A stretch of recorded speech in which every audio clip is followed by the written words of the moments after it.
Breaking news Shamshabad విమానాశ్రయంలో గోవా నుంచి వచ్చిన విమానానికి పెను ప్రమాదం తప్పింది. ఇండిగో ఎయిర్లైన్స్ కు చెందిన 6E6973 విమానం 150 మంది ప్రయాణికులతో గోవా నుంచి విశాఖపట్నం వెళ్లాల్సి ఉంది. ఈ క్రమంలో శంషాబాద్ లో ఏటీసీ అధికారులు ల్యాండింగ్ కి అవకాశం ఇచ్చారు.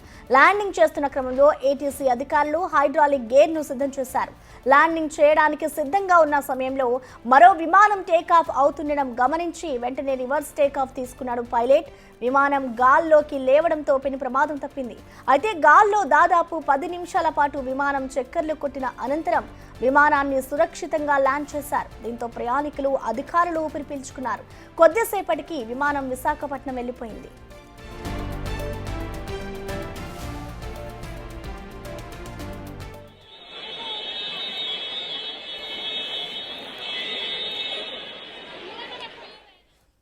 ఈ ఘటనకు సంబంధించిన మరింత సమాచారాన్ని మా ప్రతినిధి సుజాత అందిస్తారు. సుజాత, శంషాబాద్ లో విమానానికి తప్పిన పెను ప్రమాదము. విమానంలో ప్రయాణిస్తున్నటువంటి 150 మంది గోవా నుంచి విశాఖ వెళ్తున్నటువంటి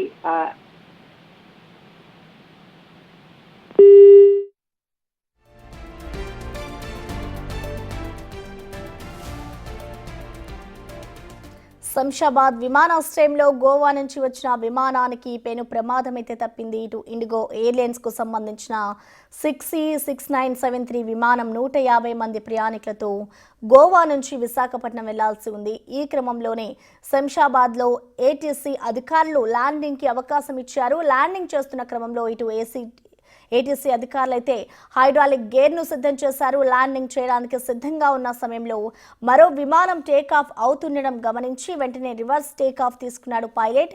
విమానం గాల్లోకి లేవడంతో పెను ప్రమాదం తప్పింది. గాల్లో 10 నిమిషాల పాటు కూడా విమానం చక్కర్లు కొట్టిన అనంతరం విమానాన్ని సురక్షితంగా అయితే ల్యాండ్ చేశారు. దీనికి సంబంధించిన మరింత సమాచారాన్ని మా ప్రతినిధి సుజాత అందిస్తారు. సుజాత,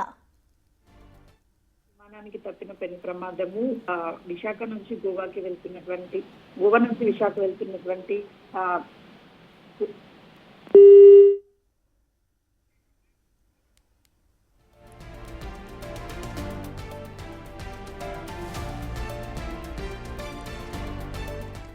శంషాబాద్ విమానాశ్రయంలో గోవా నుంచి వచ్చిన విమానానికి పెను ప్రమాదం తప్పిందని చెప్పాలి. ఇండిగో ఎయిర్లైన్స్ కు సంబంధించిన విమానం దాదాపు 150 మంది ప్రయాణికులతో గోవా నుంచి విశాఖపట్నం వెళ్లాల్సి ఉంది. ఇటు విమానం గాల్లోకి లేవడంతో పెను ప్రమాదం తప్పిందని చెప్పుకోవాలి.